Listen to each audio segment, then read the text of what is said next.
Hello and welcome back. This is RJ from Historic Autographs, here with part 4 of 7 of our World War II series.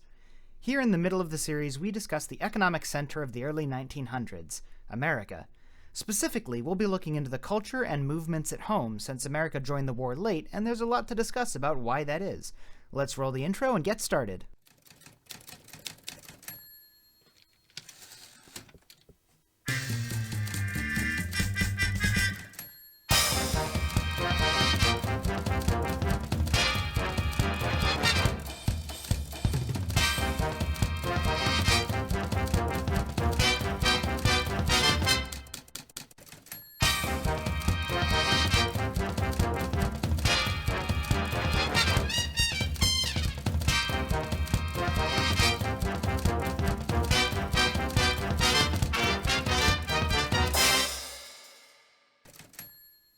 I know this series is about World War II, but we're going to go back a bit, and I'll have to put another dollar in the extraneous context jar, but it'll be worth it. As much as the wars changed America, it changed less compared to other closer nations, and the reason is easy. The war was far away. In both cases, the thing that tipped the scales to coax America into participating was violence towards American soil and citizens. Pearl Harbor, obviously, but in World War I it was the sinking of the RMS Lusitania. In case you don't know, the Lusitania was an ocean liner that was requisitioned and used to carry troops and supplies from the US. And to be blunt, it was using civilian passengers as meat shields. The Germans torpedoed the ship to stop the munitions, knowing there were civilians on board, but taking the stance that a government that wanted those civilians alive wouldn't put them on a military supply ship. It's one of those moral gray areas when it comes to warfare.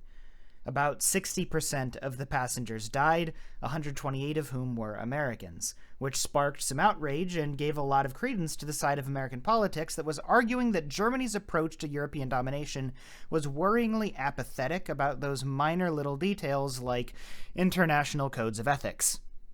The important thing here is that in the US, like any representative system, there was a lot of arguing about what to do. There were interest groups on all sides of the issues in both wars.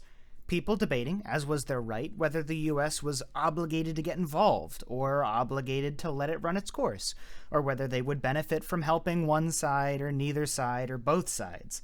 German sympathizers, Russian sympathizers, British sympathizers, environmentalists, business magnates, they could all talk as much as they wanted because when it came down to brass tacks, the US was over here and the war was over there. The path of least resistance was isolationism. Again, quick reminder, we're covering both pre-war instances at once here. Now, zooming out, America loves freedom. A lot of America's mythos and folklore revolves around freedom. Now, I wish I could unpack that very loaded and nuanced history behind America's freedom rhetoric, but we don't have 7 hours, so instead, here's a paragraph. If I may be blunt for a moment, the American ideal of freedom has undeniably, at times, come packaged in with imperialism. A certain amount of, we do what we want. Just like the Founding Fathers revolted against the British Crown for wanting to reap the benefits of having colonies without the responsibility of caring for them properly, America's history is dotted with periods of doing the exact same thing. Isolationism was a logical continuation of America's worldview as a whole. There was a war happening over there in Europe. People were dying. Nations with whom the US reportedly had good relations were being threatened with invasion and assimilation. But that wasn't enough reason to cause the US to spring into action. We were happy to profit off of it until it started threatening our safety, and also a few famous people, so we stepped in with a little spoonful of overwhelming military force for a few years and went right back to counting money until, hey look, they're fighting again. Sarcasm aside, I actually really don't want to be too biased here, though. It was a complicated political matter, and all of those conflicting interest groups I mentioned earlier all had good points. There's a lot of other hands. War is bad, but on the other hand, we're obligated to join the fight and stop an empire from destroying a democracy because we like democracy, and we're allied with France. But on the other hand, it would be pretty rude of us to enforce our influence on Europe. Didn't we have a revolution against foreign influence? Well, yeah, but on the other hand, Germany also counts as foreign influence. But on the other hand, maybe a stronger country deserves to rule Europe. But on the other hand, you get the idea. It just comes down to the simple truth that, as a democracy, and a very heavy capitalist one at that, the US wouldn't be taking any political action without strong consensus. And in the meantime, the free market would use the opportunity to make some dough. With all that said, let's actually talk specifics. America had a bout of isolationism before joining World War I, which, as we've covered in earlier videos, meant that the US joined the war late and profited immensely. There were relatively low costs in terms of lives and morale and property damage. I must stress, there were not no costs. The entire world, America included, was shaken by the terrifying reality of an entire world going to war, with the advanced weapons we had at that point. American soldiers were as shaken as French and British and Russian and German soldiers. Everyone who wasn't killed was traumatized. And there was rebuilding to do, especially since the soldiers brought home a new and terrifying strain of the influenza virus that came out of the harrowing conditions in the trenches. Spanish flu, not a good name, but widely used regardless, was more deadly to America than the war was, and I think it's within my rights to say we should all be familiar with how terrifying and soul-crushing a pandemic can be. The post-war period wasn't all bad, though. The pandemic was over by 1920, and positive change was abound. Notably, wars have a tendency to be a great equalizer, and after some campaigning, American women, similar to British women, were able to hold on to a little bit of the status afforded to them by the war. With men going away to fight, women learned and filled in for masculine jobs, with many women getting their first taste of financial independence, career development, education, wearing pants.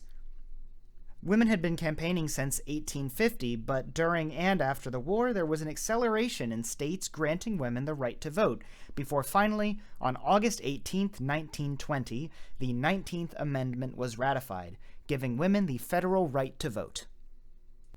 And of course, the economy also boomed. America was extremely wealthy compared to all the other Western nations that just spent all their money to buy guns from America, and America used the opportunity wisely. The American banking system became the center of global trade and capital, which allowed the U.S. to snowball its fiscal lead. The Roaring Twenties was an entire decade devoted to partying, basically. Not actually, but it's the vibe. The stock market just kept growing, and it became more and more accessible for families to afford mass-produced luxuries, including automobiles and radios. Not all the partying was above board, of course, as the 1920s was also prohibition. The 18th Amendment, ratified in 1919 and taking effect in 1920, introduced a ban on selling and transporting alcohol, which was a popular idea at the time. Quick warning, I'm gonna be incredibly direct here. It was popular because traumatized men returned home from the war, developed alcohol dependencies because nobody knew what PTSD was, and would regularly drink themselves into a stupor and beat their families. I don't have information to support this personal observation, but I feel like I don't see it talked about much when prohibition is mentioned. It's usually just, wow, they should have known that wouldn't work. Which, to get back on track, yeah, it didn't work. The 1920s is nowadays known for financial prosperity, stylized art and jazz music, organized crime, and feathery, boozy hedonism as the United States made the most out of being the top of the world. All that would change in 1929 thanks to, everyone say it with me, the Great Depression. After going up and up and up, the stock market crashed down.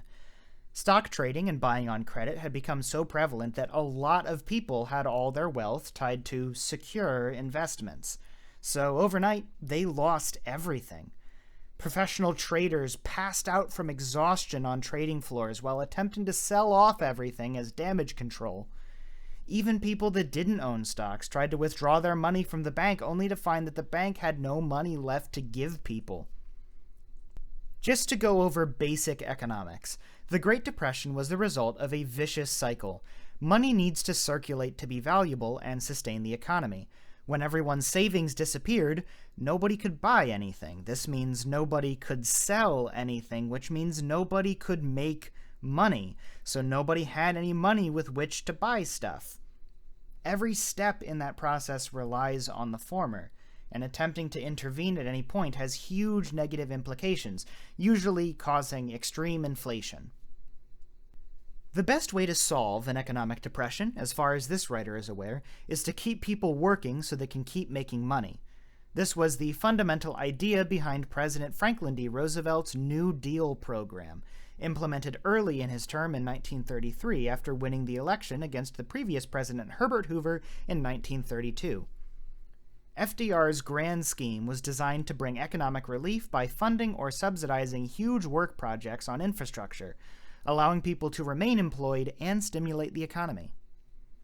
FDR would continue to roll out programs to support the New Deal, including a second New Deal entirely, but in the interest of time, I'll abbreviate it all and just say that the New Deal staved off total economic collapse and resulted in leaps and bounds of progress for workers' rights, ending child labor, creating a minimum wage, protecting trade unions, establishing Social Security and the 40-hour work week, etc. That said, it didn't end the Depression. What did end the Depression was wartime manufacturing, because when the entire world started militarizing, the US was ahead of the curve on weapons tech and industrial infrastructure.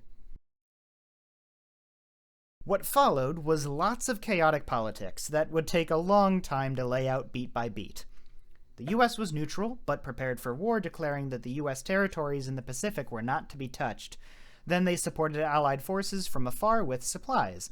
Then the attack on Pearl Harbor happened in 1941, and it was off to the races. I've gone over the play-by-play in other videos, so I'll spare the details here. There's other United States-specific events to touch on, especially since the US was far away from the fighting, had a lot going on. First, I want to talk about the US response to atrocities in the war and Pearl Harbor, because they did some messed up things to entire swaths of the population based on their ethnicity, believing that being of German, Italian, or Japanese descent was a strong indicator that an individual wasn't loyal to the United States. I know they didn't know much about genetics yet, but doesn't make it an easier pill to swallow when you look back on everything that was done. The primary example is America's Japanese internment camps. On February 19, 1942, in response to the Pearl Harbor bombing and going to war with Japan, FDR signed Executive Order 9066, creating concentration camps in America, where 120,000 individuals of Japanese descent were forcibly relocated. 2/3 were U.S. citizens. The camps featured tiny, hastily built, sparsely furnished houses in which victims were subject to constant surveillance and armed patrols. In order to move there, everyone who was relocated had to sell most of their belongings and homes. If there is a bright side here, it's that they weren't around for long. Even before the war ended in 1944, the government began addressing concerns about the constitutionality, morality, and motivation behind the camps. Most of the camps were gone by 1945. And I'll jump ahead a bit because the story ends relatively well.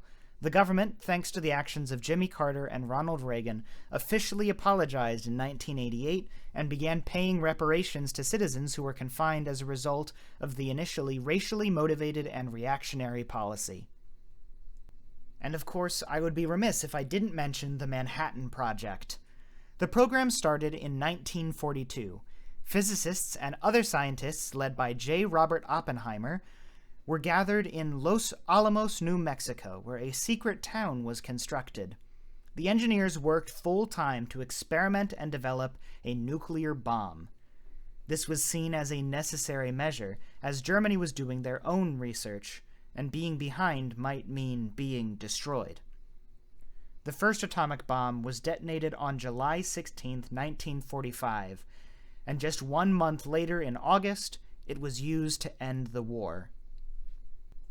Germany fell in April and surrendered in early May, as we've covered. While that was being cleaned up, though, the war in the Pacific was still going. America had pushed close enough to Japan that they could do bombing runs on mainland Japan, some of which were incredibly deadly and destructive.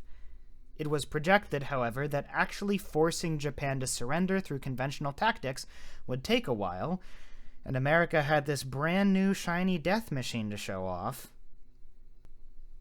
President FDR died and was succeeded by his vice, now President Harry Truman. While there were tacticians in cabinets that discussed whether to do it, how, and where, President Truman made the final decision to authorize the nuclear strikes. 4 cities were designated as possible targets, and ultimately 2 bombs were dropped. The first on August 6th on Hiroshima, the second 3 days later on the 9th of August on Nagasaki. These cities were chosen because they were industrial sites surrounded by workers, and there was no warning issued. Between the two, it's estimated that 180,000 people were killed and 120,000 injured. I won't discuss what nuclear bombs and fallout do to people. I can't stomach it. It's been argued that the bombings ultimately saved lives that would have been lost if the war dragged on. I wish there was an easy answer for that sort of thing. For now, I'm going to leave it there.